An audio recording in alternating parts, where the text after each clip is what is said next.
Алтын жүзік. Баяғыда Мұрат деген кісі жол жүріп келе жатып, қатты шаршайды, шөлдейді. Бір уақытта жалғыз үйге кез келеді. Үйге келсе, бір әйел отыр екен. Әйелдің қасында екі күшік жүгіріп жүр. Мұрат бүгін осында қонайын деп үйге түседі. Өзінің қатты шаршап келе жатқанын Мұрат жаңағы үй иесі әйелге айтады. Нансаңыз, мен бір жолаушымын. Жол үстінде дәм айдап осы үйге келіп отырмын. Бір тамағыңды пісір, бізге ақын кетпес, пұлын берем дейді. Жаңағы әйел етке, қымызға Мұратты тойғызады. Тамақ ішіп болғаннан кейін бір-бірінен жөн сұрасады. Әуелі Мұрат келе жатқан жағын айтады. Жаңағы бейтаныс әйел осы иен далада не қылып отырғанын айтады. Менің күйеуімнің бойы бір қарыс, сақалы 40 қарыс. Ол қазір адам іздеп әр малын бағып далада жүр. Кешке қарай келеді. Ал маған көрсеткен қорлығы шан теңіз. Мен адам атаулыны көрмегелі бір талай жылдар болды. Енді адам атаулыдан сізді көріп отырмын. Мені осы пәледен құтқара көріңіз дейді. Мұрат бұған ықылас білдіреді. Әйел, енді оның келуі алыс емес. Біз енді кететін болсақ, тез кеткеніміз жөн. Өйткені ол сондай жүйрік, біздің бір күнде жүрген жерімізге ол көзді ашып жұмғанша жетіп келеді.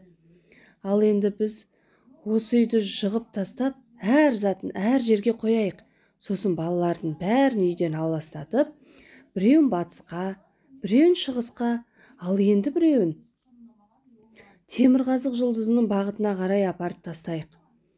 Содан кейін тез кетейік. Ол балаларын жинап, заттарын түгендеп жүргенде біз біраз жерге барып қалармыз дейді. Мұрат пен әйел осының барлығын істейді де кетіп қалады. Бойы бір қарыс, сақал 40 қарыс үйге келіп заттарын түгендеп болып, енді әйелін іздеуге кіріседі. Бір кезде Мұрат әйелімен екеуі біраз жерге жүргеннен кейін аттарын сұрасады. Жаңағы әйелдің аты Ханым болып шығады. Мұрат, қалай мұның қолына түсіп жүрсің деп сұрады. Біздің үйдің бір қолға тұрмайтын асау аты болатын. Соны іздеймін деп елден алысқа шығып кетіппін. Бір мезгілде қарасам, атым бір бұтада байлаулы тұр екен. Бұл бұта болмай, сақалы 40 қарыс сиқыр болып шықты.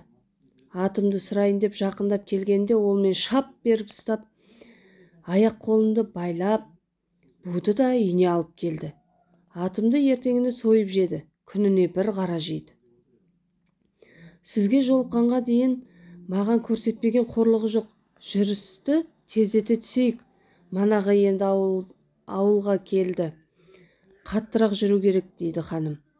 Bir кезде жететін, егер бізге жететін болса, онда сіз биік талдың басына шығып кетіңіз. Талға шығам десе, оның сақалы талдың бұтасына оратылып қалады. Сол кезде оны бар күшіңізбен ұрыңыз. Сонда ол өледі. Ал бұдан басқа жаққа барсаң құрыдың дейді. Олар бір жерге келіп жатады. Таңертең тұрса, қасында ханым жоқ болып шығады. Бір уақытта бойы бір қарыс, сақалы 40 қарыс келеді. Мұрат қаша жөнеледі. Қашып келе жатып бір теректің басына шығып кетеді. Бойы бір қарыс, сақалы 40 қарыс терекке қарғиды. Қарғығанда бұтаққа сақалы ілініп, сақалынан тартып теректің басына шығады. Мұрат енді теректен түсе қашып бір тауға келеді. Таудың басына шығып, бойы бір қарысты таспен атқылайды. Бойы бір қарыс лақтырған тасты қағып алып өзіне қайта лақтырады. Сөйтіп екеуі көп атқыласады. Ақыры бойы бір қарыс, сақал 40 қарыс теректен түсіп, енді таудың басына шығып келе жатқанда аяқ тайып кетіп, сайға құлап өледі. Мұрат баяғы бағытымен жүре береді. Мұрат бейқам келе жатса, алдынан төбелесіп жатқан бір ақ жылан мен бір қара жылан кездеседі. Мұрат тұра қалып төбелеске қарап тұрады. Қара жылан ақ жыланға едәуір қысым көрсетіп, тықсырып бара жатады. Мұрат осы ақ қой деп ақ жыланға болысып, қара жыланды жығып береді. Қара жылан өлгеннен кейін ақ жылан бір сілкініп сұлу жігіт болып шыға келеді. Осы көмегің үшін мен сізге не сыйласам екен? Біз екеуміз де екі патша едік. Қара жыланның ақ жыланға бір жыланы қосылып кеткен еді. Сол үшін төбелесіп жатқан едік. Менің халімді өзің көрдің. Енді болмағанда өлер едім. Мені сен арашаладың. Саған мен үйдегі алтын жүзігімді берейін. Ол жүзік қолда тұрса, бай да боласың, патша да боласың. Болмайтын затың жоқ. Енді мен соны саған берейін. Ренжімей ал, дейді ақ жігіт. Қазір менің арқама мін де көзіңді жұмып отыр. Аш деген уақытта көзіңді ашарсың, дейді жігіт. Мұрат жігіттің арқасына мініп көзін жұмып отырады. Бір уақытта аш дейді. Көзін ашса, қасында ақбоз ат, байлаулы бір үй тұр екен. Ішінде бір кемпір шал отыр. Бұлар жаңағы жігіттің әке-шешесі екен. Жігіт шешесіне жүзігін сұрайды. Шешесі бергісі келмей, бірақ баласының көңілін қимай, жүзікті алып береді. Мұрат жүзікті алғаннан кейін бұрынғы бағытымен жүре береді. Ақыры бір елге келіп, сол елде тұрақтайды. Мұрат жүзікті алғаннан кейін бай бола бастайды. Бұның қалай байып жүрген жұрт біліп қалады. Бір күні Мұрат шарап ішіп, мас болып отырып, бар сырын қасындағы жолдастарына айтып қояды. Бұны жолдастары халыққа жайып, Мұраттың үйінде керемет бар екен, деседі. Бір күні осы үйге кемпір келіп қызметші болады. Ол осы үйге сіңіп алып, шаруашылығына да араласады. Ол текеметтің арасында жасырып қойған жүзікті ұрлап алып кетіп қалады. Мұрат сөйтіп жүзіктен айырылып қалады. Бірақ жүзікті осы үйдегі мысық пен тазы іздеп шығады. Кемпірдің үйі көп үйдің ішінде екен. Мысық пен тазы жолға шыққан соң кемпірдің үйінің қалай табамыз деп ақылдасады. Тазы айтады, ол үйге мен барайын, дейді. Сонда мысық тұрып, қайта мен баруым керек. Сені ол ауылдың иттері жарып тастайды. Ал мен барсам, иттер келіп қалғанда секіріп талдың басына шығып кетемін.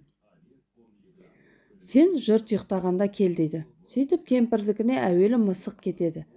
Мысық үйге бара бергенде 5-6 ит көріп қуып береді. Мысық үйдің үстіне шығып кетеді. Үйдің үстіне шыққан мысық жарықтан сығалап үйдің ішіндегілердің бәрін көреді. Төрдегі бұрынғы кемпір отыр. Қасында 2-3 баласы бар. Бұл күндері байи бастаған. Кемпірдің есігінің алдында 200 қойы жайылып жүр. Жұрт жатып көз ұйқыға кеткенде мысық тазыны үйге шақырады. Кемпір қолына жүзік түскесі мас болып, жүзік түгіл Мұраттың үйінің құты, мына мысық пен тазы да маған келіп отыр, деп күпінеді. Мысық пен тазы осы үйге сіңіп алады. Бір күні кемпірдің үйінде адам қалмайды, бәр шаруашылығына кетеді. Үйде қалған мысық пен тазы жүзікті іздей бастайды. Жүзікті кемпір сандыққа салып қойған екен, бұлар оны тауып алып қашып кетеді. Жүзікті Мұратқа келіп береді. Мұрат мысық пен тазыға разы болып, күтіп, тамағын тойғызып бағады, асырайды. Жүзікті күндіз мысық, түнде тазы күзетеді екен. Сөйтіп жүзік ешкімнің қолына түспей, Мұратты байлыққа, бақытқа жеткізеді.